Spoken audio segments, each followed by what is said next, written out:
and if you live in New South Wales, are on Centrelink and have unpaid fines, well, help is on the way. The government announced today that recipients would have their fines halved. This includes infringement notices from both police and council on a raft of different offences. Robbo, so if you don't make enough money or on welfare, you pay less for fines. Is that fair? Yeah, absolutely it is, and it's annoying that it had to have a global pandemic for someone to realize people are doing it tough, so we probably can't slog them with a $300 fine for failing to give way to give way sign.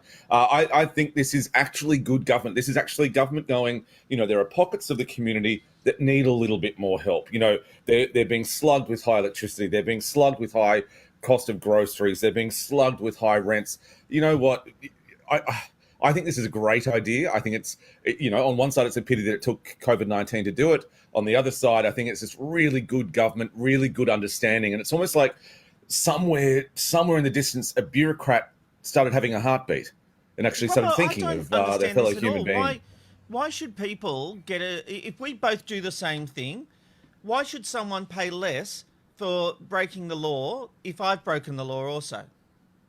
Because you can afford to pay the fine. They can't afford to pay the fine. So what's the point in making, they have less money than you. So if you're saying that example, they've got less money than you, a $200 fine, while it won't affect you greatly, say person A, because they can afford it, they've got a full-time job, paid quite well, 2 incomes, and then you give the same $200 fine to someone that earns $500 a week. Now, it just doesn't work, and I don't think that that's fair. Yes, you've both done the crime. We're not talking about murder and rape and things like that here. We're talking infringement here, but it should be in line with what you can afford. So if you said to someone, you've still got to have a $100 fine, to someone that's only getting paid $500 a week, that is still a huge deterrent, a huge amount of money, but it doesn't need to be this flat kind of $200 one-size-fits-all when it comes to things like speeding fines and parking tickets. And obviously, it's going to be police, so you don't, you can't do it all the time, and there'll surely be a limit to it. But yes, if you're doing this kind of thing and you can afford it, then $200 will affect you the same way that $100 will affect someone on much lesser income. But to me, that is unequitable.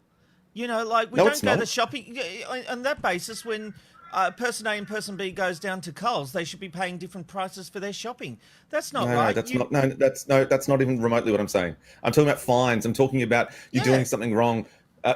No, well, that's my opinion. I won't be changed on it. So that's what I believe. I think it's a good thing. It's equitable in the way that $200 is similar to $100 for different people on different incomes. Well, then a billionaire you're should be still paying a charged good price. $500,000 for speeding 10 k's over the limit. I don't think that's what he's extreme. saying. That's not no. Yeah, you are. You're basically saying means testing. We are not increasing fines for people. We're just saying that a parking fine is $200, for example. $200, a kick out of $200 to you, it'll hurt. It's not good. You probably won't do it again. It's the same, but $200 will wipe out someone who was on far less, who was on Centrelink. $500 a fortnight, like what? There's a whole different argument there that that is the argument. No, the argument. That is the argument. The argument to me is that the Centrelink payment should be increased anyway, not to cover fines, but just for basic living standards. I think we can all agree that that's too low. But I have a problem with the idea that people can break the law and get a reduction in fine. Look, I copped a speeding fine the other day. I got hit by a mobile speed camera. I was doing 8 kilometres over the speed limit. I copped a $177 fine and 1 demerit point, and I looked at it and went, okay, well, I did it. I have to cop that, and I'm paying the fine.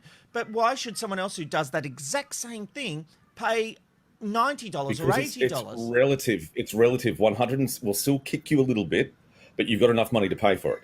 If you're still going to fine the person, they're still going to be fined. There's still going to be a record. There might be demerit points, but they're paying within their means in the way that kind of money will still hurt them. So if they're paying $90, that's still a big kick to someone who is only earning $250 a week. So right, it's relative. Why do you need to wipe them out?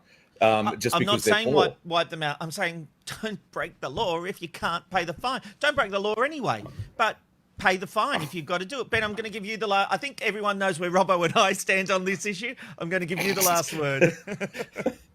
Yeah, look, I don't think that they're I think some of the concerns of that is that they're incentivizing that people might continue to break the law, or they might not take the law as seriously. I have to admit, I do agree with what Robbo is saying, in the sense that I think that the government have thought about this. They've thought about how this could affect people who have broken the law. I don't think a lot of people with these misdemeanor fines actually set out to break the law. No. Just like you with that fine the other day, I don't think that you went, yippee-ki-yay, mother. Hang on a second. That's a die-hard quote. It's a die-hard quote. But I don't think that you went to go and intentionally break the law. But let's just say that, you didn't have the money to be able to pay for that and you were really struggling. I think the government's just helping those people out. And it's not something that's going to be there forever either. So it's just a small time, it's a short time period that they're going to allow this to happen. It's the Ben, Rob and Robbo, Ben, Rob and Robbo show.